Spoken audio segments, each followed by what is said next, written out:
आपल्याबरोबर संजय गायकवाड आमदार जे सध्या रेल्वेमध्ये अडकून पडलेले आहेत ते फोन लाईन वरून आपल्या सोबत आहेत। गायकवाड जी, सध्या तुम्ही कुठे अडकलेला आहात आणि काय नेमकी स्थिती आहे रेल्वेची?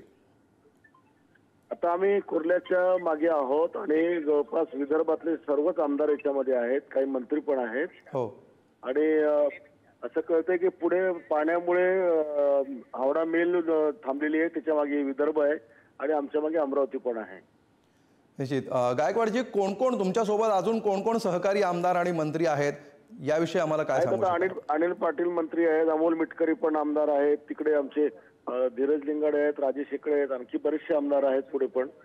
आणि पूर्ण प्रवासी आता इथून पायी कुर्ला स्टेशनला निघून चालत। पण पुढे असं कळतंय की सायनच्या तिकडे पण रस्ता जाम आहे, म्हणजे 4 व्हीलर पण जाऊ शकत नाही। आणि म्हणून आता कुर्ल्यामध्ये उतरावं की गाडी थांबवावं हे सूचना असं होऊन राहिलेलं आहे। कारण आज विधान भवनात पोहोचायचं सर्वांनाच खूप महत्त्वाचे कामकाज आहेत, काही बैठका पण आहेत। निश्चितपणे संजय गायकवाडजी, ज्याप्रमाणे आता अनेक प्रवासी उतरत आहेत याविषयी प्रशासनाकडून किंवा रेल्वे प्रशासनाकडून काही गायडन्स दिला जातो आहे का की कुठल्या मार्गाने पुढे जावं किंवा तुम्ही रस्त्यावर येऊ शकता किंवा अशी काही सूचना मदत अशी काही येताना दिसते आहे का? अजून काही असं काही नाहीये। आता फक्त काही पोलीस कर्मचारी रेल्वेचे येताना दिसतात आहे, बाकी आतापर्यंत तर काही 10 वाजेपर्यंत काही नव्हतं। संजय गायकवाडजी, तुमच्यासाठी एक अपडेट असं आहे की सध्याची दृश्य दिसत आहेत, अमोल मिटकरी दिसत आहेत, रेल्वे ट्रॅकवर उतरलेले आहेत, अनिल पाटील देखील माझ्या समोरच उतरलेत आणि माझ्याच व्हिडिओमध्ये मी व्हिडिओ घेतला त्यांचा।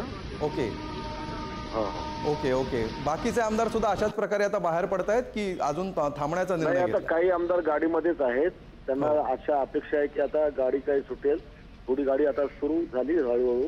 हो, आता पुढे पोहोचते कधी सीएसटीला ते महत्वाचं आहे। आता खरं पावसाचा जोर देखील ओसरल्याचं दिसतं आहे सध्याचे अपडेट मिळतात नुसार। या क्षणी काय स्थिती आहे? पावसाला सुरुवात झाली आहे की सध्या पाऊस ओसरताना दिसतोय? पाऊस थांबला, इकडे पाऊस थांबलेला आहे।